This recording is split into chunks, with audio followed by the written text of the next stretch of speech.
In Minecraft, there aren't many features that scream this has lore, but the trail ruins certainly do. When you're just digging through them, these relics from the past may look like a jumbled mess of random blocks, but if you begin to look closer, you discover that they are without a doubt something more. But what? What were these structures before they turned into ruins? And can we accurately recreate what they used to look like and find out what real-life civilization they're meant to be? And what does it tell us about Minecraft lore? The answer is it tells us a lot. Minecraft trail ruins are procedurally generated, meaning they aren't all identical, but we can still get a good idea of their overall layout by comparing different rooms that compose them. In the ground, the trail ruins look like a pile of nothing, but take out the dirt and we can definitely see a structure start to form. But what? What actually is this mess? Studying the file names of the components demystifies them a bit more about what they're meant to be. In the game files, the trail ruins are split into 4 folders: buildings, decor, roads, and towers. These are the 4 essential parts that compose the trail ruins, but we can get an even better understanding of what's going on here when we begin to excavate. The ruins are completely submerged in dirt and gravel, which when present doesn't let us get a very clear picture of what these rooms were meant to be, so let's get rid of it. Destroying the rubble surrounding these structures, we're met with a stark contrast. This is the before and this is the after. It's like night and day. But before we fully repair this structure and see what it might have looked like before it was ruined, let's look at each component in turn so we can understand the trail ruins. The roads are exactly what you'd expect. Roads. They run through the trail ruins and are composed of certain stones. Where it really gets interesting are the buildings. The buildings of the trail ruins are a gold mine to figure out how these ruins used to operate and what they used to look like. When you remove the gravel from the various trail ruin buildings, you get a far clearer picture of what these structures were actually meant to be. These first buildings are the tower rooms, which generate attached to the large tower that we'll cover later. The trail ruins are home to several different halls, labeled 1 through 5, and 5 different large halls. Both the small and large variants are spacious rooms, with each of the large halls containing a crafting table, with the exception of large hall 2, which has a loom. Each hall can generate attached to a structure called a one room, a single room, as the name implies, with a loom. A notable theme is that each label 1, 2, 3, 4, and 5 corresponds with a type of terracotta, and for some reason all the buildings labeled 5 are way more ruined than the other ones. The 5 stables are some of the more interesting rooms, generating with a half-dirt pen with the occasional cauldron to store water for whatever livestock was kept inside, with of course the exception of stable 5, which is in total shambles. The final tower building category is the most mysterious, the ones just labeled platform. Platforms 1 and 2 don't look too interesting and seem like smaller versions of the halls, but by platform 3 we notice some very strange oddities. 3 is shaped very much like a desert well, but its purpose is still very ambiguous. 4 almost looks like some type of throne, and 5 has an array of 3 campfires. The purpose of these seems largely abstract and hard to determine. Maybe the campfires were a way to communicate with smoke signals, but who knows. By now we're beginning to get a sense of how these civilizations behaved, and we can start to get a picture of how these ruins would look restored, but there's still more digging, pun intended,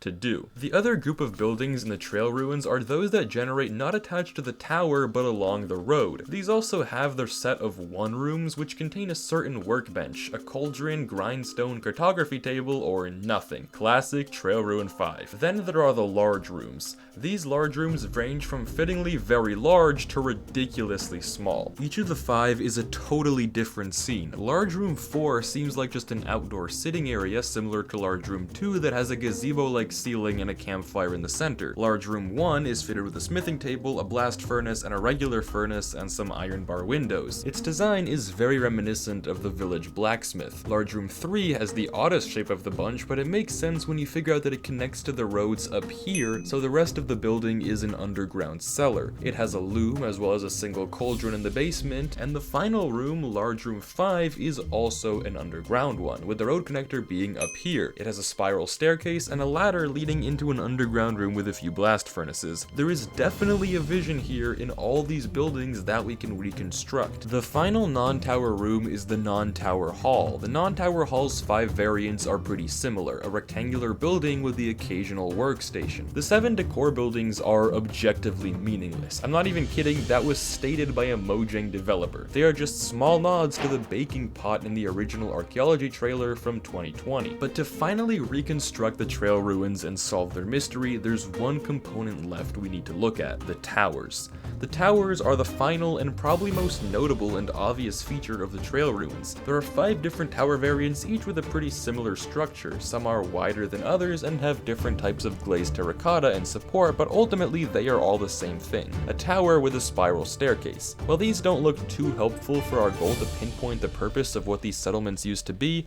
they just seem like an arbitrary tower, a town center if anything. The towers do reveal something crucial, the age of the trail ruins. You might be wondering how on earth that's possible, or how it's even important to reconstructing these ruins and solving their mystery, but just hear me out. If we look at the biomes these trail ruins spawn in, we notice an interesting pattern. These structures only spawn in forests with massive old trees, most notably the old-growth birch forest and old-growth taiga. Obviously, these structures are old, but can we actually put a date on them? And if we can put a date on them, let's say it was, I don't know, 5,000 years ago, we could find a real civilization to compare them to and better understand how the people of these trail ruins lived and what their cities looked like unruined. So how old are the trail ruins? Well, these structures are very much underground, but given their windows and roads, it's safe to assume they weren't built with that in mind, meaning that over time they must have been buried. So if we can find out how fast civilizations get buried in the real world, we can figure out the age of the trail ruins. According to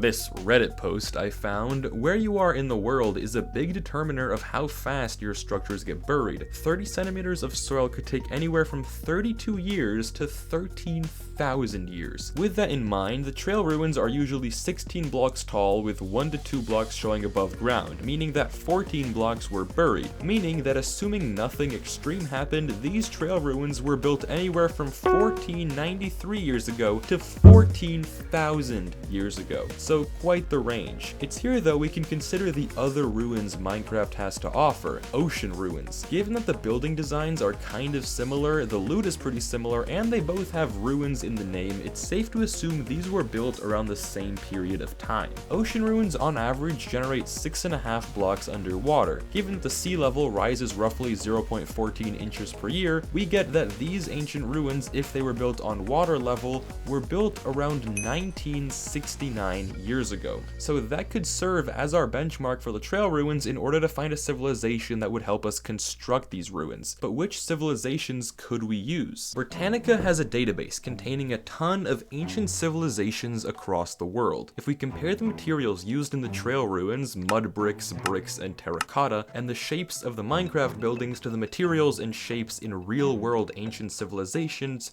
we can find a match. And when we find a match, we can get a model of what these trail ruins used to be. One of the classic civilization examples is ancient Egypt, and while they also made their houses out of mud brick, they used a lot of logs, not to mention they were desert-based, 2 things we don't see at all in the Minecraft trail ruins. Ancient Mogollon culture in southwestern United States is pretty famous for its pottery, which is nice, but the houses aren't a crazy match for the trail ruins. But here's where it starts to get good. The ancestral Pueblo people were indigenous Americans living in the southwest US. They were farmers, used stone tools, and had underground basements for ceremonies in a lot of their homes. They were big on pottery and made their houses and towers out of clay, stone, and mud. I mean, look at this settlement. You can't tell me you don't see the resemblance here. There's a tower and there's a hall. Not a bad stand-in for our trail ruin civilization. The other front runner is all the way across the world in China. The people of the Banpo archaeological site had clay huts, often with basements, several fireplaces, and furnaces. They raised sheep and had decorative pottery. The settlements themselves are somewhat similar to the trail ruins, but the roofs make it hard to call it a good match. The Banpo people built their settlements somewhere between 5,600 and 6,700 years ago, while the ancestral Puebloans built theirs around 1,223 years ago. The Minecraft trail ruins would have fallen somewhere in this range. Either of these aren't bad comparisons, but if I had to go with one, I'd pick the Pueblo just due to the architectural similarity. But actually, none of these would be a good match at all. Why? Well, before I tell you, I just want to give a quick announcement. For every one of you who subscribes to this channel, this code will automatically find the average color of your profile picture, map it to the most similar color in Minecraft, and create a custom firework based on your color. And 2 videos from now, I'm going to do a fireworks show with all your custom fireworks. So subscribe to claim your own unique individual firework and be notified when the show comes out. But back to the huge problem with both civilizations, the blast furnace in the cellar. The first blast furnace in real life was made in the 1300s, only 700 years ago, not at all in our range.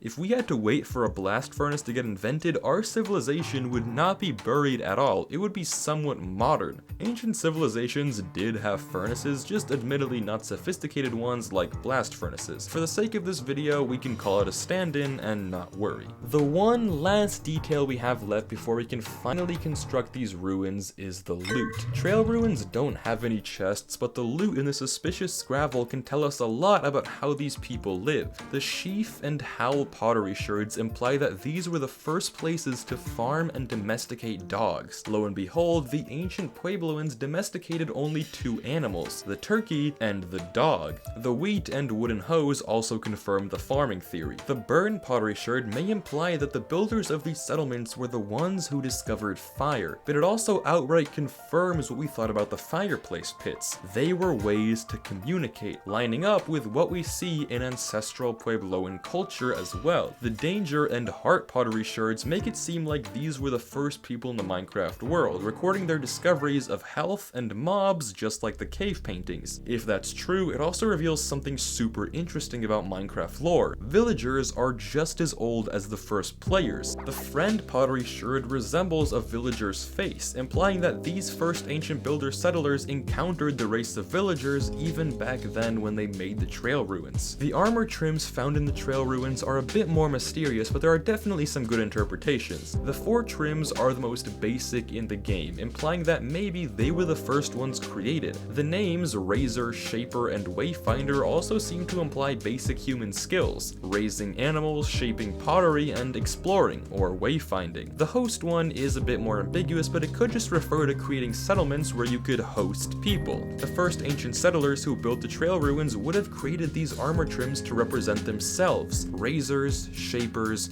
wayfinders, and of course, hosts. What's really awesome is that revisiting the ocean ruins, we notice a unique and different spread of loot from that in the trail ruins, showing us these 2 distinct civilizations. Ocean ruins having fishing rods and maps in their chests, and fish pottery sherds instead of farming equipment. This is a perfect look into the different types of civilizations in the ancient Minecraft world: forest dwelling and beach dwelling. But given all of this information, we now have a better sense of the layout of the trail ruin settlements, their lifestyle based on the items we found there, and what civilizations in the real world they resemble. So finally, we're ready to repair the trail ruins and create a good image of what these settlements looked like in their heyday. And without further ado, here we are. I chose to remodel the trail ruins based on the blocks already present and sticking to the themes of the lifestyle we know these settlers lived. The main tower overlooking the farms we know these ancient settlers had, and the various structures that we identified: the halls, stables, and underground furnace rooms.